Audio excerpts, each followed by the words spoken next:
Y buenos días, buenas tardes, buenas noches, dependiendo cuando está recibiendo esta información. Mi nombre es Rafael Vázquez Guzmán y este es su programa Líderes del Futuro. El día de hoy tenemos a nuestra invitada, la señorita Yasmín Landa, quien está allá en Berkeley. Y vamos a hablar más acerca de cómo llegó a Berkeley, qué está estudiando, qué es lo que planea hacer y cómo va a salvar el mundo. Entonces, buenos días, tardes, noches a Yasmín. Gracias por aceptar nuestra invitación para tener esta charla acerca de quién eres, qué haces, qué planeas hacer y, como digo, cómo vas a salvar el mundo, ya que la realidad de las cosas es que necesitamos involucrarnos más en la educación y apoyar a las comunidades migrantes, refugiadas y especialmente en el área de salud mental. Entonces, empecemos con algo básico. ¿Quién es Yasmín Landa? Uf, algo básico, pero siento como que esa pregunta no es muy básica. Yeah. Pero para los que no me conocen, yo actualmente soy un estudiante en la Universidad de California, Berkeley, pero mis padres, los dos son inmigrantes, nacieron en México. Siempre se me hace un poco difícil decir exactamente de dónde son porque se han mudado mucho, pero mi mamá nació en el estado de Veracruz y se mudó al estado de Campeche. Y mi papá nació en el estado de Michoacán y se mudó a varios lugares, pero eventualmente se conocieron ahí en Campeche. Entonces, para mí, siento que cuando me preguntan que quién es Yasmín Landa, pues yo siempre pienso que soy am, alguien que le encanta estudiar, que quiere ayudar a la comunidad y que reconoce que el sacrificio que hicieron mis padres me dieron un montón de oportunidades. Entonces, no sé si eso responde tu pregunta completamente, pero es Es, lo que diría. absolutamente es interesante porque la migración en nuestras comunidades, muchas veces la gente lo piensa como salir de México e ir a los Estados Unidos o lo mismo de Guatemala o lo que sea, pero mucha de nuestra gente ha migrado en sus países de origen. Ujú. Tu comunidad posiblemente de parte de Veracruz, posiblemente la gente Totonaca tal vez, y luego de Michoacán, tal vez la gente Purepecha, y cómo venimos y nos juntamos y de pronto somos ¿cómo se llama? Un arco iris casi de Ujú. diferentes comunidades que se unen y vienen a este país. Am, ¿A qué edad migraron tus padres? No sé si te han compartido eso.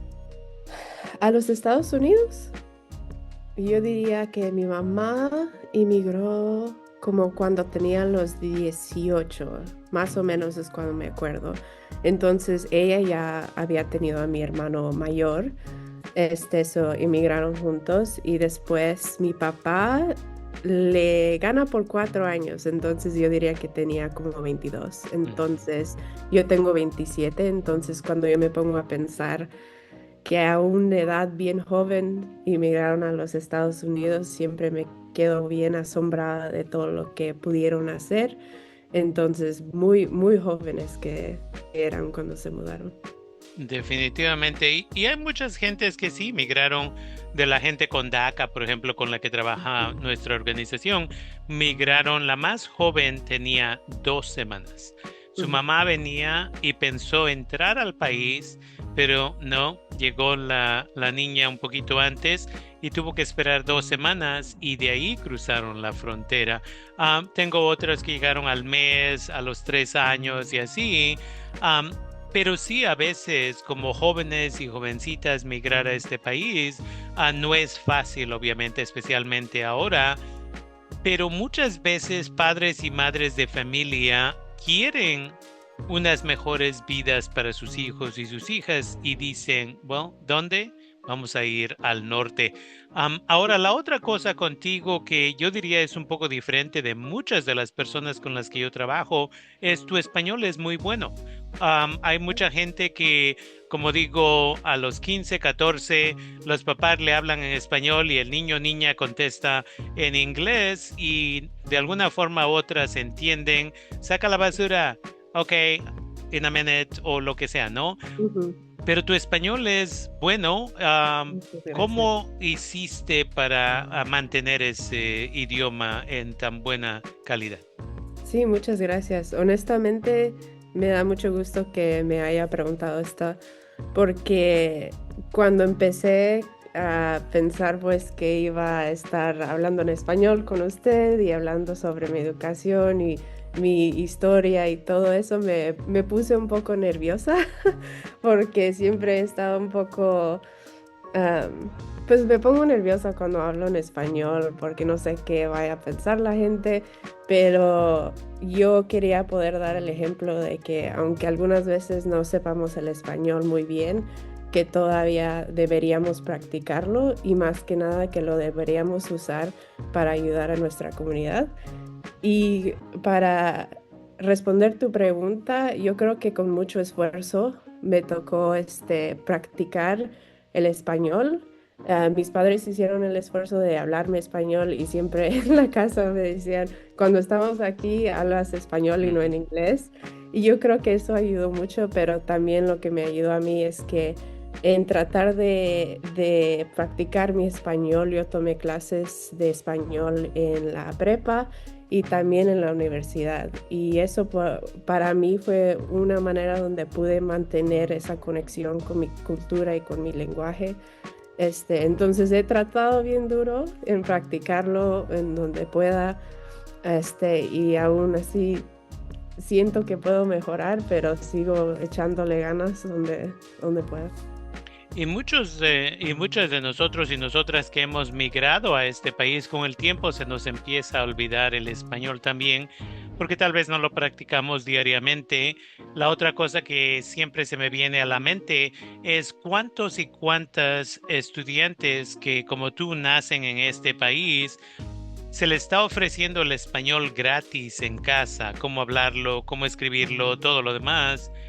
¿Y cuántos y cuántas estudiantes yo he conocido que van a universidades como Berkeley, que van a universidades como UC Davis, que van a UCLA o van a un colegio comunitario y ahora van a tener que aprender español porque nunca aprovecharon del idioma en casa y ahora se enojan consigo mismos, consigo mismas, pero también se enojan con sus padres de por qué no me forzaron a aprender el idioma. Y es interesante porque muchos padres y madres de familia, al fin de todo, cuando les hago esa pregunta, dicen no forzamos para que hablara el idioma o escribiera el idioma en español o un idioma indígena. ¿Por qué? Porque dicen a nosotros nos hacen burla en el trabajo cuando hablamos el inglés mucho y no queríamos eso para nuestros hijos e hijas. Pero tú y yo sabemos que si hablamos uno o dos o tres o cuatro idiomas cuando los niños, Ujú. niñas están chiquitos, chiquitas, pueden aprender cuatro idiomas al mismo tiempo sin ningún problema. Entonces, padres y madres de familia deben de continuar educando a sus hijos, sus hijas. Y me gusta esa forma porque yo siempre le digo a eso a los padres y madres de familia. En esta casa se habla español. Cuando sales con tus amigos, cuando vas a la escuela, puedes practicar tu inglés, pero en casa español. Right? No significa que los padres y madres no deben de aprender inglés, pero debe de haber un lugar sano y apropiado donde pueden practicar el idioma. Y una vez más, no nada más español, pero si hablan mixteco Sí. o algún Ujú. otro idioma indígena, debemos de mantener las raíces. Entonces, me da gusto que tus padres te jalaron la oreja ahí para que mantuvieras el idioma. Ahora, cuéntanos dónde naciste, dónde creciste y ya de ahí Ujú. hablaremos acerca de la carrera que estás buscando ahorita. Sí, pues mis padres cuando primero emigraron a los Estados Unidos, vivieron en California, al lado de Los Ángeles, por, yo diría, como más o menos un año, y de ahí se mudaron al estado de Washington, en una ciudad que se llama Yakima, Washington. Para los que no conocen, quizás yo diría, lo describo como el lugar de la manzana, porque ahí es donde viene la manzana. Entonces, eso significa que en la ciudad donde yo crecí había mucho latino ahí también, entonces muchos que trabajaban en el fil o en el, ¿cómo se diría? empaque también, entonces muchos que trabajan ahí o construcción. Entonces ahí fue donde yo nací, y crecí ahí pues toda mi vida, entonces pude ver mucho la vida que mis padres tenían trabajando en construcción y mi mamá que trabajaba limpiando casas. Pero podía ver yo la diferencia entre los latinos y también a los americanos que tenían muchos más recursos, que tenían trabajos muy diferentes. Y yo creo que eso informó pues cómo empecé a ver la vida. Empecé a mirar que había diferencias entre nosotros y que más que nada que nuestra comunidad de verdad necesitaba a alguien que uniera a los dos mundos. Entonces es lo que yo me considero un poco como ese, donde yo tengo la cultura latina o mexicana en Mm. sí, pero a la misma vez también entiendo la cultura americana y puedo yo ser esa persona que los une y pueda ayudar a nuestra comunidad a encontrar más recursos. Entonces yo creo que esa experiencia en la manera que crecí de verdadmente fue lo que informó quién soy yo hoy y por qué tengo los valores que tengo hoy también. Y eso es muy, hasta cierto punto, un poco común a veces, donde Ujú. si tú aprendes el idioma, tus papás quieren que pagues la renta o vayas al banco a Ujú. agarrar dinero o seas la traductora o la abogada o la doctora o te hacen todo, ¿no? Am, pero al mismo tiempo, cuando es tiempo de que corrijas el comportamiento de tu hermanito o tu hermanita, ese no es tu trabajo, ¿right? Es súper común el ver eso en los papás. Pero si el niño o niña, tu hermanito o hermanita, hace algo mal en la escuela, aunque tú no estés en esa escuela, es tu culpa por alguna razón. Es súper interesante. Y una vez más, ser una persona que entiende la cultura anglosajona y la cultura en esta situación mexicana o latinoamericana, es súper importante porque te hace esa persona que puede comunicar, que puede traer estas diversas culturas. Y sí sucede una vez más, pero al mismo tiempo, no sé cómo fue para ti, pero para otras personas requiere mucha energía, requiere mucha disciplina y hasta cierto punto a veces no puedes ser o disfrutar necesariamente los años de ser niño o niña, de ser joven, jovencita, porque tienes responsabilidad de adultos, adultas en estas situaciones, lo cual una vez más no te da la oportunidad de veras disfrutar tu niñez.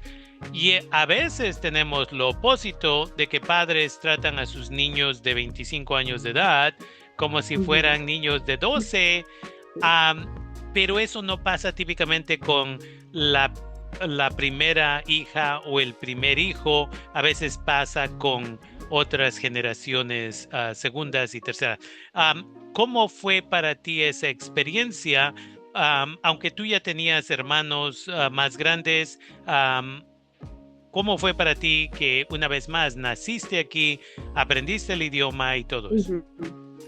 Pues sí, fui la más chica, pero en edad creo que me gana el mayor por 10 años y mi otro hermano me gana por 7. Entonces lo que significó eso es que ya cuando ellos se habían ido a la universidad o cuando se salieron de la casa, pues me tocó un poco más la responsabilidad, de traducir.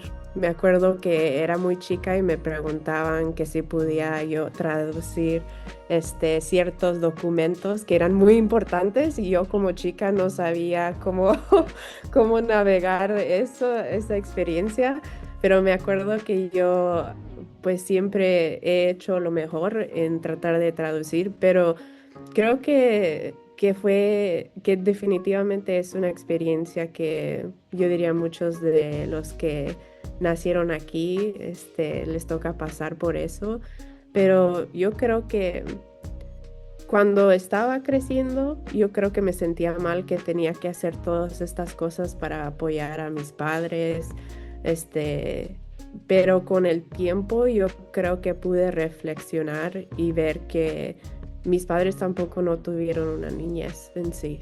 También les tocó cuidar a los hermanos, a las hermanas, les tocaba cocinar. Mi mamá hacía mucho de la cocina, mi papá pues tuvo que hacerse responsable por muchos de los hermanos que él tenía.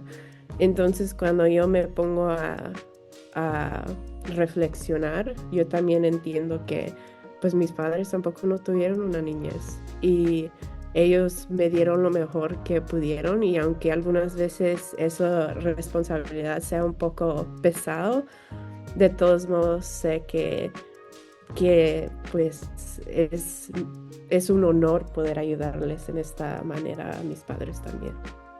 Definitivamente es interesante cuando uno de veras empieza a hacer conciencia, Ujú, right? Ahí es donde muchas veces la psicología es muy importante porque podemos vivir a veces enojados y enojadas hacia nuestros padres y madres de familia porque nos pusieron a hacer trabajo que era un poco más difícil de lo que a esa edad podíamos hacer, o porque nos golpearon, o porque nos regañaron, o porque muchas otras cosas. ujú, Pero nos damos cuenta de algo que la doctora María Hess, una psicóloga que fue mi profesora en la universidad en el área de psicología, decía: el trauma es el regalo que sigue regalando. Y en vez de estar enojados, enojadas, o no reconocer eso y golpear a nuestros hijos, hijas, regañar a nuestros hijos, nuestras hijas injustamente y todo eso, debemos de hacer esta decisión de, ¿sabes qué? Yo no se lo voy a hacer a mis hijos, mis hijas. Y dos, voy a enfocarme en perdonar ese enojo que tengo todavía hacia mi padre, mi madre, lo que sea, y tratar de sanar esa relación, lo cual no siempre es posible, yo entiendo, porque algunos padres son súper tóxicos, ujú, y a veces es mejor alejarse, pero reconocer esto es súper importante, para que así esperemos en sus últimos años, sus últimos días, no se sientan culpables. A veces nuestros padres se sienten culpables, pero tampoco lo van a reconocer, tampoco lo van a aceptar, tampoco van a hablar de ello. Am, pero es importante reconocer que sí, a mis padres también los golpearon. Y ujú. sus padres de ellos también los golpearon y se va y se va y se va. Pero es importante entonces reconocer eso. Ahora, ¿cómo fue tu experiencia en la escuela?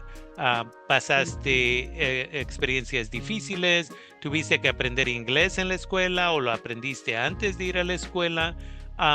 ¿Cómo fue tu experiencia en general? Porque me imagino algunos padres y madres de familia necesitan escuchar que, una vez más, la escuela debe de ser un lugar sano donde te reciben con brazos abiertos y así te la venden, pero sabemos que a veces son también lugares donde hay bullying y son tóxicos, y a veces hay maestros, maestras que te quieren mucho, y a veces hay maestros, maestras que te tratan como no eres bienvenido aquí.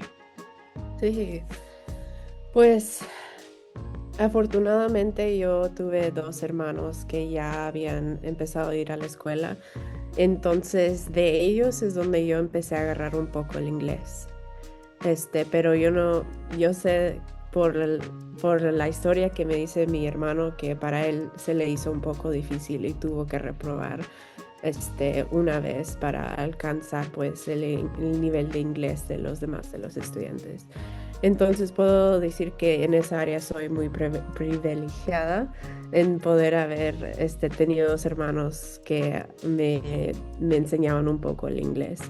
Pero aún así yo creo en lo que yo más sufrí fue que por mucho tiempo no tuve a un maestro que vio el potencial en mí. Entonces, durante varios años yo creo que fui a la escuela, pero nunca le eché ganas.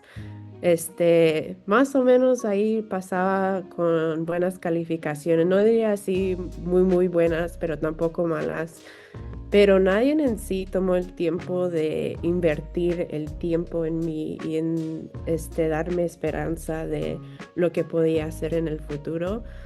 Pero yo me acuerdo mucho de que mi mamá, pues como le había dicho, trabajaba limpiando casas y los clientes de ella tenían un montón de libros, de una manera que yo nunca había visto que tenían en la casa.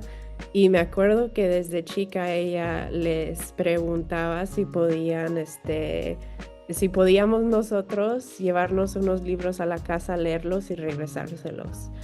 Entonces, de una chica de edad, aunque quizás no tuve a un mentor en la escuela que creía en mí y que me decía échale ganas, pero sí tenía dos padres que me enseñaron por acciones y por palabras que la educación era importante y que para poder sobresalir era importante educarme a mí para poder ayudar a mi comunidad y a la misma vez alcanzar cosas que a ellos nunca tuvieron la oportunidad de seguir. Entonces, yo creo que eso fue algo bien importante, pero cuando seguí en la escuela me acuerdo que empecé a ver que más o menos me gustaba aprender, que me gustaba poder ser curiosa. Entonces, con el tiempo pude ver que había clases que eran un poco más avanzadas y me acuerdo que entré a la oficina de la persona que te ayuda a cambiar las clases y le dije, me gustaría seguir en estas clases un poco más avanzadas. Y me acuerdo que ella me dijo que para qué, si yo estaba bien donde estaba en las clases así normales. Y me acuerdo que me dolió mucho eso porque dije, aquí no hay nadie que está creyendo en mí. Y me acuerdo que fui a la casa y estuve llorando y llorando, pero eventualmente yo dije, ok, si ella no me lo va a dar, voy a tratar por otra manera, por otra ruta. Entonces fui con una señora que el trabajo que ella hacía era preparar a los estudiantes que son primera generación para ir a la universidad. Yo le dije a ella, me gustaría entrar en estas clases para poder mejorar las oportunidades que tengo para el colegio. Y ella me dijo que yo voy a hablar con la señora. Y ella habló con la señora y me dieron esas clases más avanzadas. Entonces yo creo que definitivamente no hubo un mentor así hasta cuando me conocí a ella que decidió invertir en mí. Yo creo que por eso es muy importante que los padres que quizás estén oyendo hoy que tomen el tiempo de invertir en sus hijos, porque es muy importante, porque quizás en la escuela no va a haber a un mentor que les diga, tú puedes, échale ganas. Y por eso es increíblemente importante que los padres traten de hacer eso por sus hijos también. Absolutamente. Dos puntos importantes aquí. Uno es, y yo doy un entrenamiento de vez en cuando que se llama los beneficios de la participación de padres, madres de familia en la educación de sus hijos, sus hijas. Yendo, si son aprendices de inglés o aunque ya no sean aprendices de inglés, pueden participar en juntas de ILA, que son para padres, aprendices de aprendices de inglés. Y luego yendo y abogando y pidiendo y todo ese tipo de cosas, porque a veces las estudiantes están sufriendo en silencio. Alguien les cierra la puerta y si no saben que hay otra puerta o otra ventana allá abierta, se vencen y dicen, ¿para qué voy a la escuela? O yo no soy material universitario, no soy una persona que va a sobresalir en la universidad. Ya esta señora que tiene esa maestría, que tiene cualquier título, ha decidido, ¿no? Y lo vimos en 2013, cuando el Departamento de Educación de los Estados Unidos amenazó con una demanda al Distrito Escolar de Los Ángeles, LA Unified School District, porque había amplia evidencia de que a los aprendices de inglés no les estaban enseñando inglés y estaban esperando básicamente a que se salieran antes de graduarse y a las estudiantes afroamericanos y afroamericanas, cuando iban a ver a la consejera o consejero para planear para la universidad, les decían, no, lo máximo que tú vas a hacer va a ser un colegio comunitario. Entonces, no te preocupes, ni tienes que regresar a verme. Ujú, Y se metieron todas estas quejas y por esa razón tuvieron que cambiar su forma. Y la otra cosa que mencionaste acerca de libros, que es súper importante, en mi clase de pandillerismo que yo enseño, hacemos un ejercicio que se llama la caminata del privilegio, donde les mm, digo, toma un paso adelante si en tu casa había 50 libros imprimidos, no digitalmente, imprimidos para diferentes edades, donde podrías aprender un mejor vocabulario, esto, el otro, el otro. Y a veces te das cuenta de que nadie se mueve porque eran muy pobres o en sus casas no valoraban la educación y por eso no les compraban libros. Pero ahí está esa demostración de tu madre que, tal vez no sabía suficiente inglés, tal vez no sabía otras cosas de cómo funcionaba el sistema educacional aquí, pero reconoció que había un potencial en pedir esos libros prestados para ujú. que sus hijos e hijas sobresalieran. Entonces, para padres, madres de familia que nos escuchan, como mencionas, es importante involucrarse en las vidas de sus hijos y sus hijas. Entonces, te gradúas de la preparatoria. Ujú. ¿Y ya sabías qué carrera querías o empezaste a explorar a ese punto? Buena pregunta. Yo creo que empecé a explorar. Yo pienso que al graduarme quería ser una abogada, pero no estaba muy segura. Entonces, cuando me fui a la universidad, tomé unas clases de leyes y miré que no me gustó mucho. Ujú, Entonces, seguí buscando y buscando, pero yo creo que eventualmente vi que la psicología era algo que me interesaba. Y de allí empecé a encontrar mentores que quizás me pudieran ayudar a guiarme un poco porque estaba bien perdida en ese momento. Entonces, de allí fue cuando pude encontrar a un mentor que invirtió en mi tiempo, se sentó conmigo, me acuerdo que se sentó conmigo y me explicó la psicología. ¿Qué es ujú, lo que se estudia? Estas son las diferentes áreas de psicología. Si quieres seguir adelante con esto es lo que tienes que hacer, esto es lo que recomiendan. Y de ahí es donde yo empecé a ver que eso es lo que quería hacer, es lo que yo quería seguir trabajando en la área de psicología, especialmente porque me acuerdo de chica que no había recursos para la salud mental. Y dije yo, pues esta es una área donde yo puedo trabajar y es una área donde yo puedo hacer un impacto en mi comunidad. Y con la ayuda de varios mentores, pude empezar a hacer pasitos. Y primero me acuerdo que apliqué para ser una estudiante de psicología porque en mi universidad requieren que aplique uno y me aceptaron y empecé a tomar las clases y eventualmente dije, siento como que me gustaría ser una investigadora, pero no tengo la experiencia. Entonces de allí tuve un mentor que también otra vez invirtió el tiempo, se sentó conmigo y me dijo, ok, ya casi te vas a graduar, entonces tienes dos opciones. Te gradúas con el título de psicología y terminas ahí, o si quieres ser una investigadora, me duele decirte que vas a necesitar que seguir estudiando otros 5 años o 7 años ujú. para tener el doctorado, porque aquí en los Estados Unidos con el doctorado es la única manera en el que uno puede ser el investigador en sí.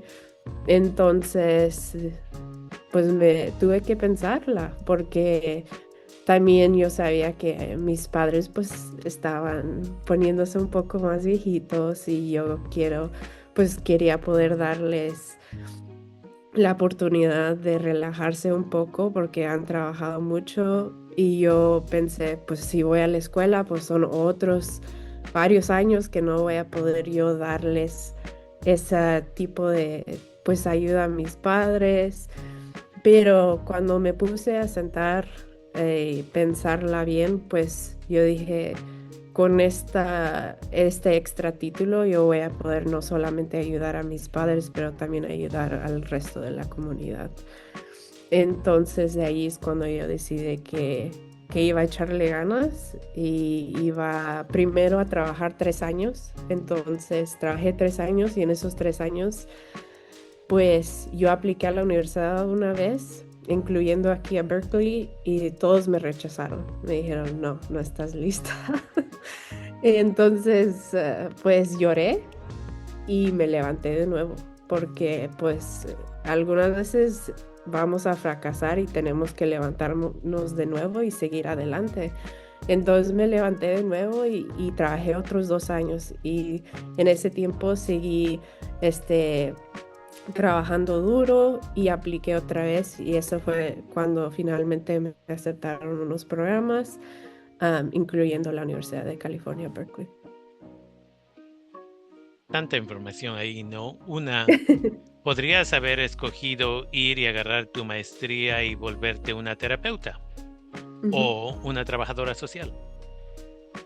ujú, Pero cuando eres una terapeuta, vas a proveerle apoyo muchas veces a 40, 50 personas con las que estás trabajando. ujú, Si haces entrenamientos un poco más grandes, tal vez son 100 personas, tal vez son 150 en una charla, en una conversación. Nosotros le llamamos convivencias. Pero cuando tienes un doctorado como el que tú estás ahorita estudiando, publicas un estudio después de tal vez 3, 6, 9 meses. Algunos toman más tiempo, otros no. Algunos toman ujú. años. Pero cuando ya tienes la credibilidad, imprimes o publicas un estudio y si la gente te cree la validez de tu estudio, puedes afectar las vidas de miles y cientos de miles o cientos de millones de personas en este planeta, porque de ahí dicen, oh, ok, entonces esto afecta a esto y por eso esto, ¿no? Ujú, Podemos hablar de el AIDS, right? Las consecuencias de trauma en la niñez y cómo empezó como una cosa simple, y no voy a gastar mucho tiempo en esto, pero ahora yo que enseño clases en humanidades, les doy el examen de ACE para asesorar el nivel de trauma a mis estudiantes en todas mis clases. Estamos hablando de cientos de estudiantes cada semestre, todo porque una persona se puso a trabajar en eso y de ahí el gobierno federal dijo, oh, cuéntanos más acerca de este proceso. Entonces, esa es la diferencia en el doctorado, de que tus estudios, especialmente ahora con esto de inteligencia artificial y que todo el mundo dice, no, pues yo voy a usar la aplicación fulana y voy a usarla como mi terapeuta y nos estamos dando cuenta de cuántas gentes están cometiendo suicidio. ¿Por qué? Porque esas aplicaciones no te empujan como un terapeuta o trabajador social o psiquiatra diría, no, no, no, ¿por qué piensas eso? Cuéntame más. ujú, Las aplicaciones muchas veces, no todas, pero muchas veces dicen, sí, sí, sí, no, pues sí, no, yo estoy de acuerdo. Es like, no, ese no es cómo funciona la terapia. Pero ahora ya tenemos hasta madres de familia en sus 40s y 50s que ahí piensan que van a encontrar. Estas son las mismas personas que dicen, no, la terapia son para locos, pero están usando estas aplicaciones que muchas de ellas no saben, no fueron diseñadas para eso ujú, y creen esa información y los peligros que salen de ahí. Entonces, tú con tu doctorado, cuando lo obtengas, una vez más, am, va a decirle al mundo que tú tienes esa credibilidad, especialmente saliendo de la universidad más prestigiosa pública del planeta, basado en reportes de China, y que es la Universidad de Berkeley, ¿no? La credibilidad que viene con ese título, ese doctorado, y el área de salud mental. Right? Porque tú no tienes que hablar directamente con un paciente, tú puedes hablarle a los servidores a los proveedores de servicios de terapia y puedes influenciar a, como mencionaba, cientos o miles de personas. Y una responsabilidad bien grande, en caso que nadie te lo había dicho. Pero es una responsabilidad bien grande, pero es tan necesario porque nuestra gente tiene que crear estudios culturalmente apropiados para nuestra gente. Porque las mismas preguntas que le aplican a los irlandeses o a los italianos o a los españoles o a los ingleses no necesariamente aplican a los mexicanos y a los totonacas y a los mextecas y a todos estos grupos. Tiene que ser apropiadamente hecho y por eso a veces los padres de familia erróneamente dicen no, solo los locos van a terapia. Porque tal vez ellos o ellas conocen a alguien que ha llevado a su hijo o hija a un terapeuta anglosajón o anglosajona que porque no entiende la cultura hizo un asesoramiento completamente erróneo y quedó peor la situación. Pero necesitamos gente como tú que sigue aprendiendo acerca de las diversas culturas de América Latina, 68 en México y la lista continúa para otros países de América Latina y el Caribe, para que así tus estudios sean culturalmente apropiados. Lo cual me lleva a el otro punto que mencionaste de que cuando no te aceptó UC Berkeley y otras universidades prestigiosas, me imagino, lloraste. Right? ¿Y cuántas veces nuestros padres y nuestras madres perdieron su trabajo, no por su culpa? A veces es racismo, a veces es clasismo, a veces es homofobia, a veces es lo que es. ¿Y cuántos de ellos y ellas han llorado en el carro, en el estacionamiento, afuera de la casa, en sus cuartos o en otros lugares? Pero a sus hijos, sus hijas piensan que no pueden ser vulnerables con ellos y ellas. Right? Y tenemos que reconocer como padres y madres de familia que si todo el tiempo nos presentamos a nuestros hijos, nuestras hijas, como si nada nos molesta, como si el trauma no existe, como estamos haciendo lo opuesto de lo que debemos de hacer, que tenemos que demostrarle que nosotros y nosotras también, y que es normal la vulnerabilidad. Right? Entonces, es importante de que compartiste eso de que tú lloraste, porque muchas veces no pensamos hacer, no, si estás en Berkeley, tú has de ser súper inteligente, lo cual estoy de acuerdo que eres, pero digo, nada mal sucedió en tu vida, eres perfecta, y creamos estos ídolos, right? Que son ídolos falsos, y cuando la realidad sale que fuiste a un terapeuta cuando tenías 16 años o que cualquier otra cosa, la gente dice, oh no, pero yo pensé que era perfecta esa persona. Y tenemos que ser honestos y honestas. Padres y madres de familia que nos escuchan, sean honestos y honestas. Hablen con sus hijos y sus hijas.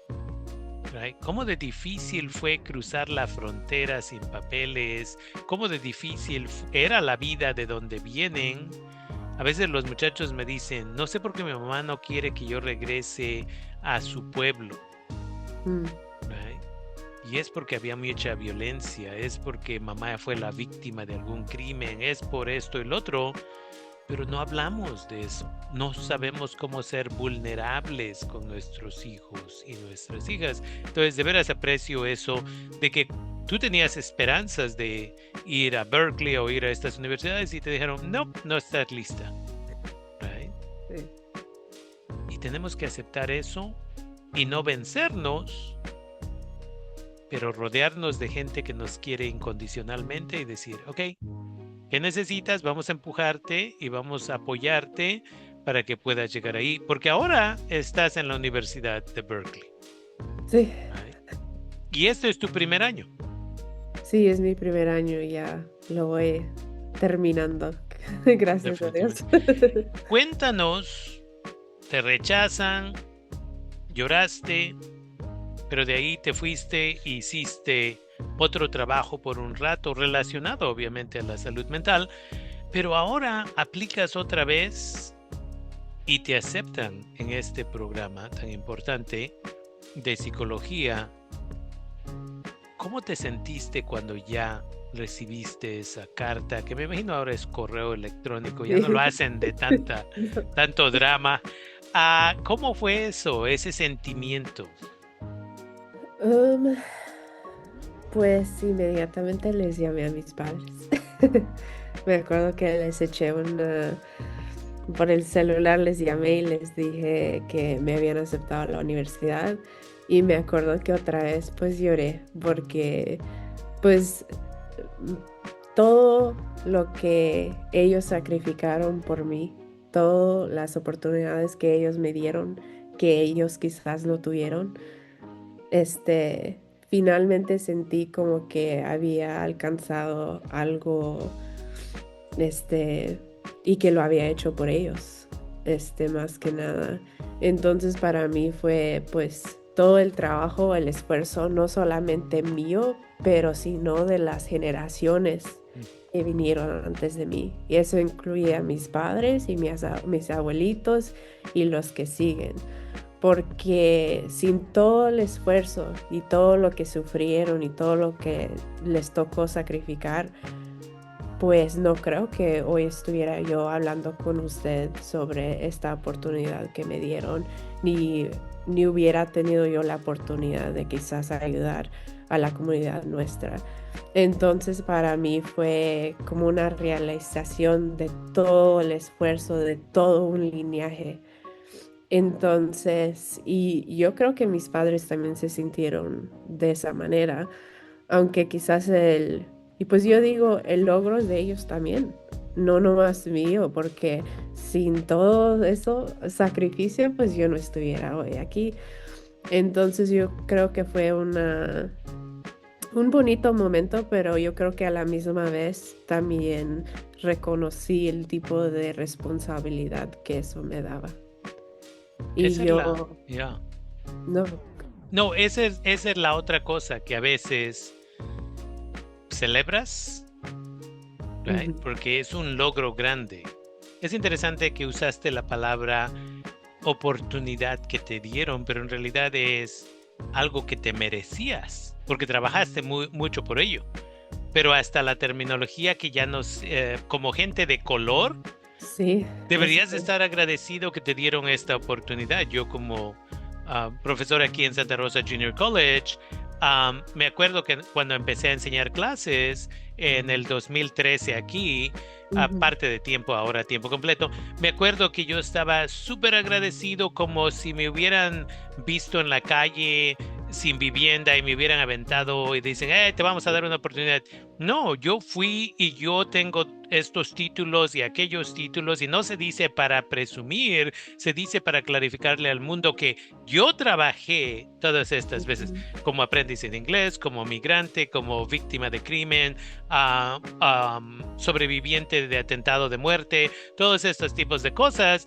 Y aquí estoy. Y le acabo de decir a mis estudiantes, no, ni 3 semanas atrás, le digo, la razón que yo decidí aplicar, o una de las razones que yo decidí aplicar para hacer tiempo completo o estar tiempo completo en el salón, no ujú, es para mí. Es para demostrarle a esas personas afroamericanas, latinas, nativas indígenas de este país, que pueden ver caras ujú, morenas enfrente del salón, right? Pero es una responsabilidad gigantesca, ujú. right? Porque cuando tú dices, como estudiante de doctorado, tú dices en tu siguiente escena, ¿dónde estás, Yasmín? Yo soy estudiante en la Universidad de Berkeley, estudiando mi doctorado. De pronto el mundo te ve completamente diferente. Sí, eso es cierto. Y llega al punto que dices, ¿cómo me debo de comportar en esta situación? Como gente de color, la expectativa es que si los anglosajones leen 5 libros, tú debes de leer 15 libros. Ujú. No porque los necesitas leer, pero porque así nos hacen sentir. Sí. La doctora Joy Gurui dice que nosotros como gente de color muchas veces vamos a un hotel, dice, y lo dejamos más limpio de lo que lo encontramos porque no queremos que anglosajones piensen que somos gente sucia, porque eso es como se ha presentado nuestras culturas en este país. Ujú. Entonces tú, ahora en Berkeley, ¿cómo ha sido el primer año y cómo te sientes ahora que ya estás un año más cerca a ese pedazo de papel que dice doctora? Pues sí, yo creo que pues sentí mucha responsabilidad en poder ayudar a la comunidad y a representar en una manera a muchos, pues nuestra comunidad, pero también tratar de ayudar a estudiantes que se miran así como que son latinos, que también son morenos. Y yo creo que inicialmente se me hizo y todavía se me hace difícil, porque pues como una persona que trata de ayudar a la gente, que ser humilde, pues todo lo que me enseñaron mis padres en un mundo así, que no lo crearon para nosotros, es difícil seguir siendo, pues seguir adelante, porque pues siempre voy a tener los valores que yo tengo y quizás son un poco diferentes a los demás, pero yo creo que algo que no he mencionado es, más o menos hablé de mentores, pero el mentor que tengo ahorita es latino también. Y él me ha ayudado muchísimo en entender que es normal sentirse así, como que tengo mucha responsabilidad, pero también que es un honor y un privilegio poder ayudar a nuestra comunidad. Y aunque algunas veces se me haga difícil o algunas veces tenga ciertas responsabilidades familiares o de quizás límites financieros que otra gente no tiene, pero que todavía se puede alcanzar el sueño. Y yo creo que ya que voy terminando el año, pues sigo echándole ganas porque pues yo pienso que este tipo de trabajo es increíblemente importante y porque sé que al avanzar yo, también va avanzando nuestra comunidad, porque yo no solamente voy a avanzar sola, yo me voy a traer todos los que yo pueda conmigo y vamos a avanzar juntos, porque si algo sabe nuestra comunidad es que juntos lo logramos y solos es mucho más difícil.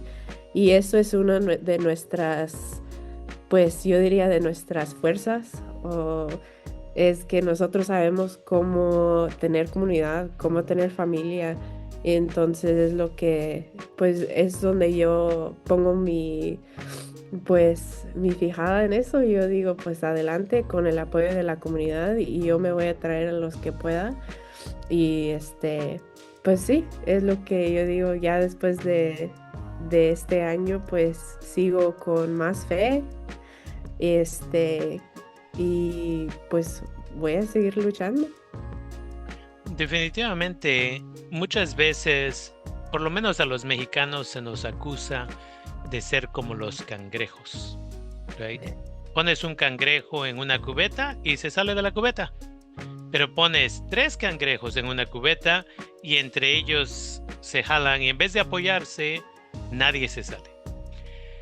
Pero es tiempo de que cambiemos nuestra forma de pensar y en vez de ser cangrejos en una cubeta, debemos de pensar como nuestros ancestros y ancestras que pensaban 7 generaciones en el futuro. Y siempre hablo de esto en mi clase de América Latina y el Caribe, donde hablo de que cuando la gente indígena a veces vivía junto al río y por alguna razón u otra empezaba a llover más y el río se inundaba un poquito más y sus casas se llenaban de agua y eso, y decían, ¿saben qué?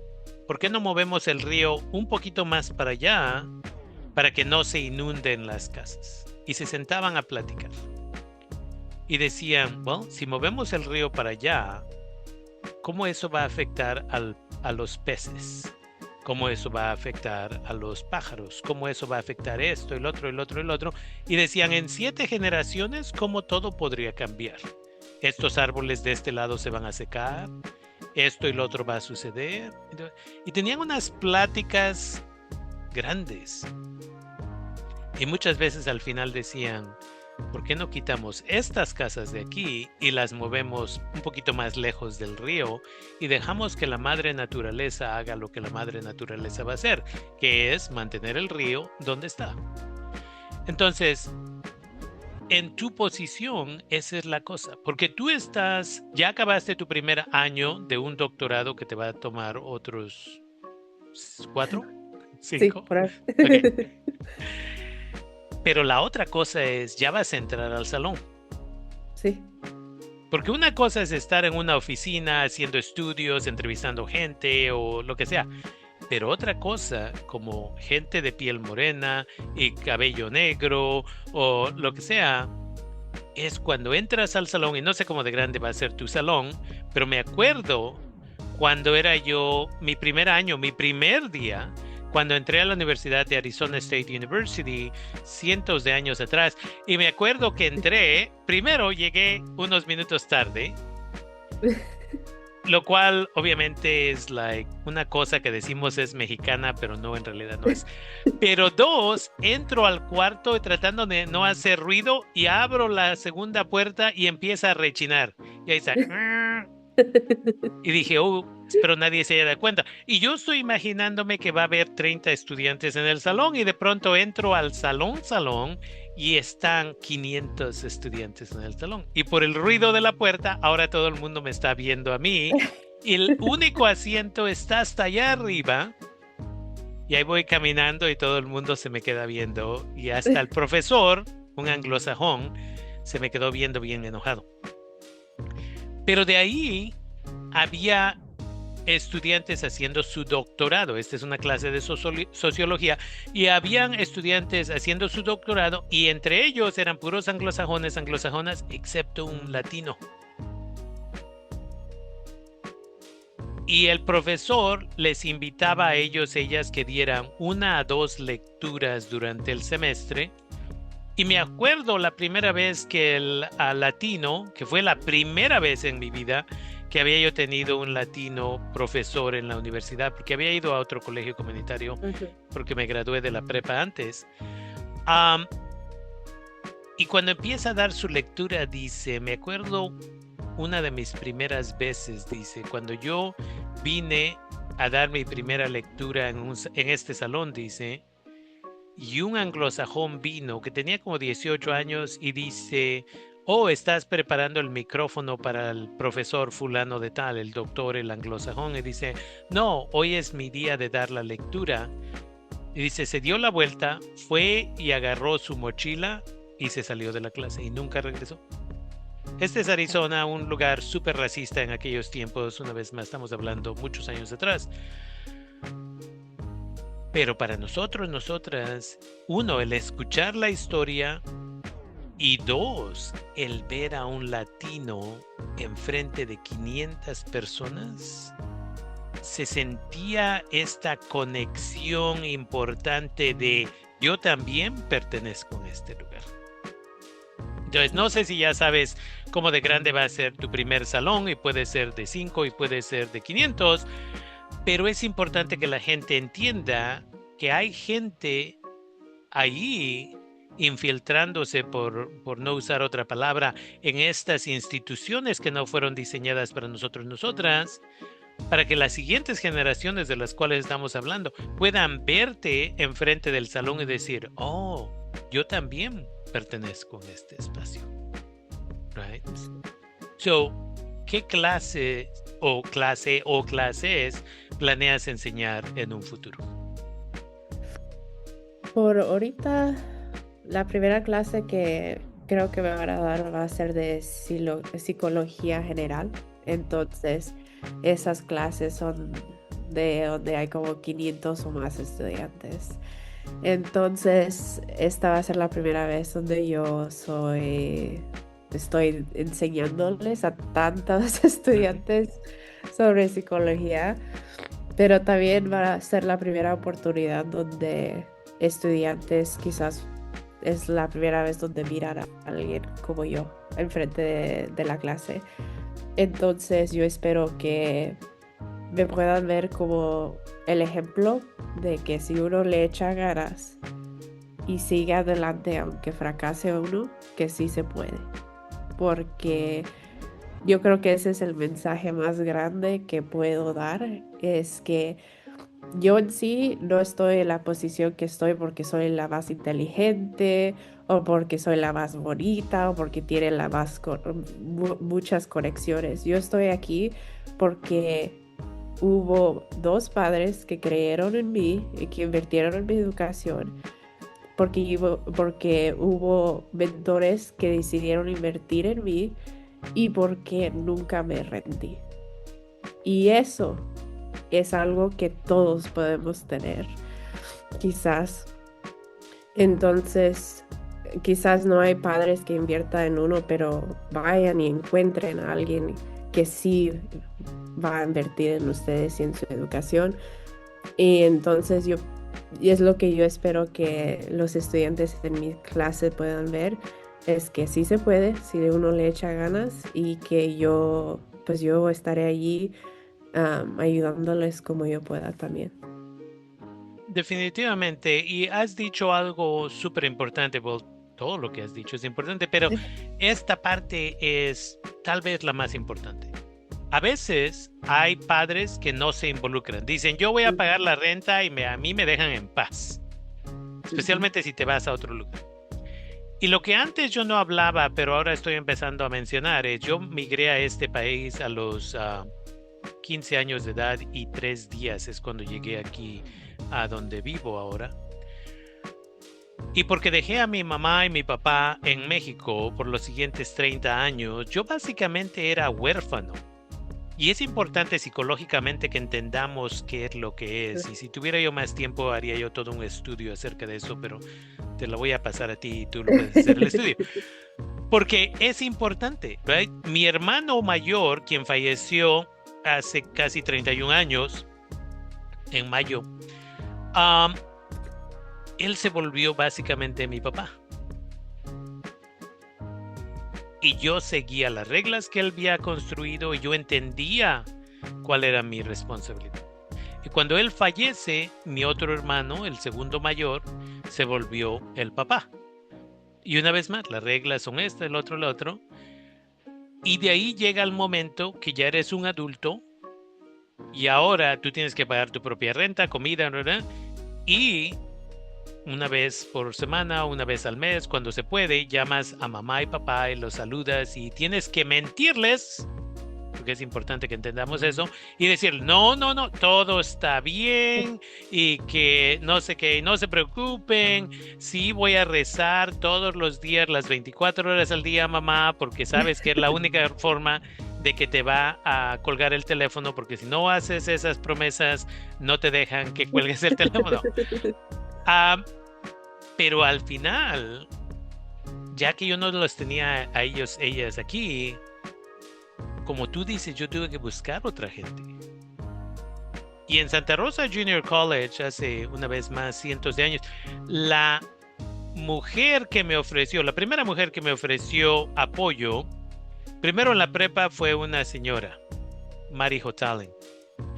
Y luego aquí en el colegio, antes de que fuera Kathleen Cummings, que fue mi supervisora en trabajo como estudiante, era la conserje quien platicaba conmigo en español, porque aquí nadie hablaba español en aquellos tiempos. Ahora tenemos 42% de los estudiantes son latinos, latinas, latinx, y hay un montón de empleados, empleadas que hablan español y a veces los anglosajones se nos quedan viendo bien feo por hablar español y les tengo que recordar el Tratado de Guadalupe Hidalgo de 1848 y es todo otro animal.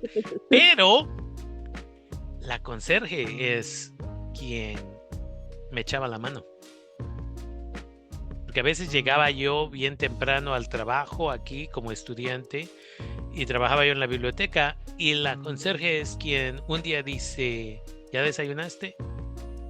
Y digo, no, es que tuve que venir. Y que va a su closet y que me trae un contenedor para que yo pusiera avena y que me trae leche y que me trae todo y que acabo de comer y lo lavo, una cuchara también. Esta historia nunca se la he contado completamente a otra gente, pero ahorita me acordaste de ella, y que lavo los trastes y que se los voy y dice, no, dice, ese es tu traste ahora. Y cuando yo tenga, tú puedes comer. Y ese es exactamente las personas. Ella no necesitaba tener el doctorado, ella no necesitaba la maestría, ella necesitaba asegurarse que otro mexicano en mi situación oaxaqueño estaba tratando de sobresalir y voy a estar eternamente agradecido de esa amistad y de que cuando pudo me apoyaba de esa manera. Y esa es la razón por la cual trabajamos aquí, en instituciones educacionales donde nos infiltramos o nos filtramos, y ahora estamos aquí para tener las caras morenas que dicen, sabes que no tengo las 24 horas al día, pero cuando puedo te puedo apoyar aquí, te puedo apoyar allá. Entonces, para padres y madres de familia, eso es lo que ahora estás haciendo, y especialmente ahora que vas a empezar a enseñar en la clase en el salón.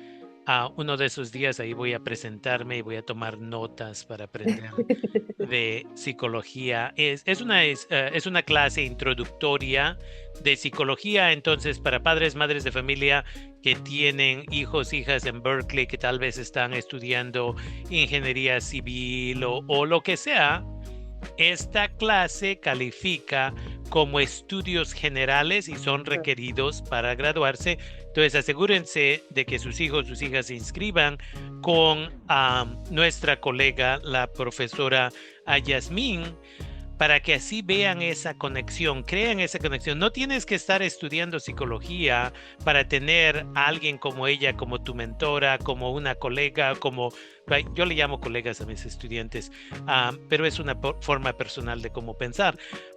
Pero eso es lo que es. No estoy seguro que yo he dado una lectura enfrente de... Bueno, la única lectura que di fue, la más grande fue enfrente de 900 estudiantes en Elsie Allen High School, pero fueron nada más 20 minutos.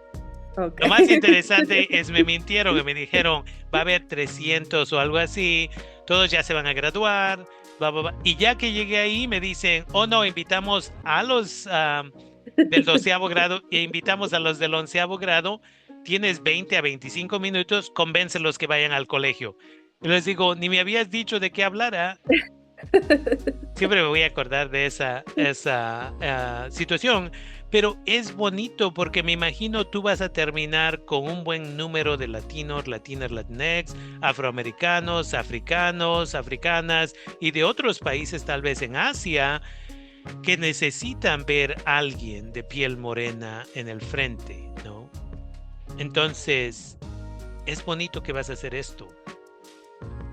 Me imagino va a haber un poquito de ansiedad el primer día. Si quieres, te traemos mariachi. Tenemos mariachi ahí en Berkeley. Y cuando entres al salón, ahorita toma 2 llamadas y Brian y Brian, se llaman Bryans mis muchachos ahí en Berkeley, pueden llevarte mariachi ahí cuando vayas entrando al salón. Te va siguiendo el mariachi de Berkeley, de UC Berkeley, para que así la gente te tenga más miedo o respeto, una de las dos. Pero una vez más, estoy muy feliz de saber que tú continúas moviendo adelante con este proceso y que una vez más, en unos años, te, todo lo que aprendas ahorita te va a apoyar para continuar con estos estudios necesarios, ya que muchos y muchos trabajadores sociales, terapeutas, psicólogos y psiquiatras no entienden nuestra cultura y a veces nos diagnostican equivocadamente, erróneamente, lo cual a veces nos lleva a medicamento innecesario o en las escuelas Ujú, dicen, esta persona tiene esto, pero no entienden que en la cultura eso son actividades normales y no lo que es. ujú. ¿No? So, vas a tener que echarle ganas y, you know, la comunidad debe de apoyarte para que así, una vez más, puedas continuar haciendo este trabajo. Y tú viniste con el doctor Gio hace como, ¿qué fue? ¿2 meses ya? ¿Un mes? Ni me acuerdo. Al condado de Sonoma y hemos hablado de continuar esta colaboración porque estás haciendo tu doctorado, pero ya sabes mucho y puedes compartir eso con la comunidad.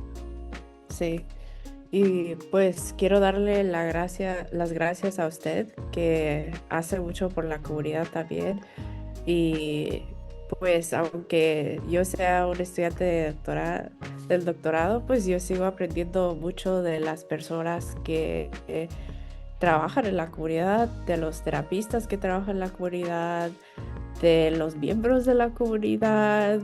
Y para mí, pues como había dicho antes, es un honor poder ayudarlos y pues y dar todo, pues dar un poco de regreso de lo mucho que me han dado a mí. Entonces, pues para los que necesiten ayuda, ahí estoy disponible en ayudar lo más que puedo. Y pues me da mucho felicidad saber que hay organizaciones como la de usted que está haciendo pues muchos trabajos para ayudar a la comunidad y me da mucha felicidad saber que pues vamos a continuar esta colaboración y seguir echándole ganas. Definitivamente, y para nuestra comunidad local, yo soy privilegiado de ser el presidente de la mesa directiva de Humanidad, Terapia y Servicios de Educación y ser el presidente de Líderes del Futuro Avanzando. Y uno de los nuevos proyectos que tenemos es Corazón y Mente.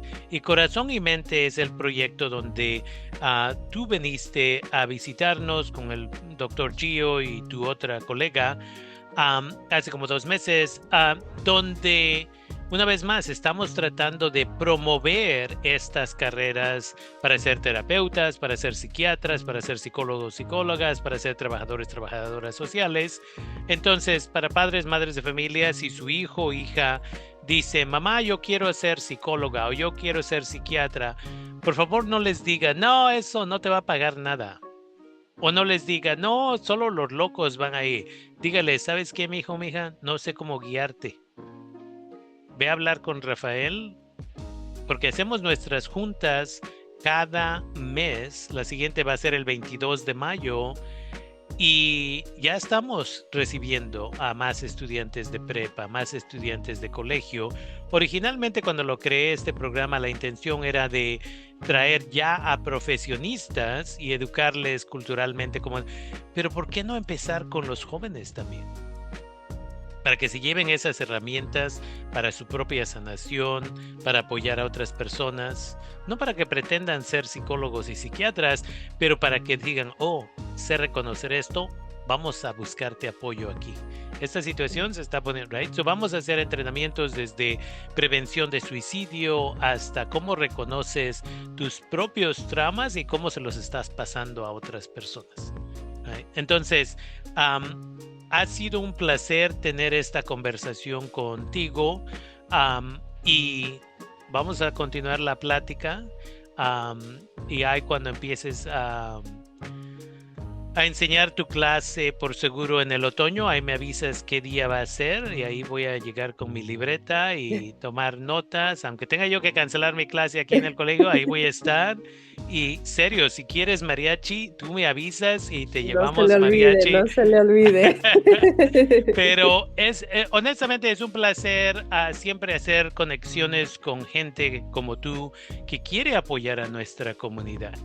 A veces lo único que vemos en las noticias y en otros lugares es la negatividad acerca de que esta persona cometió aquel crimen y que no sé qué. No, aquí tenemos a una latina, a una líder, a una persona que es hija de migrantes, que ahora está en la universidad más prestigiosa pública del planeta, tratando de mejorar para apoyar a otro nivel más grande a las comunidades. Entonces, gracias por tomarte el tiempo el día de hoy, Yasmín. Gracias por estar aquí en el programa Líderes del Futuro. Estamos en KBBF los jueves de 5 a 7 de la noche y tenemos nuestro canal de YouTube Líderes del Futuro. Entonces, gracias por estar aquí y estaremos en contacto. Muchas gracias por tenerme.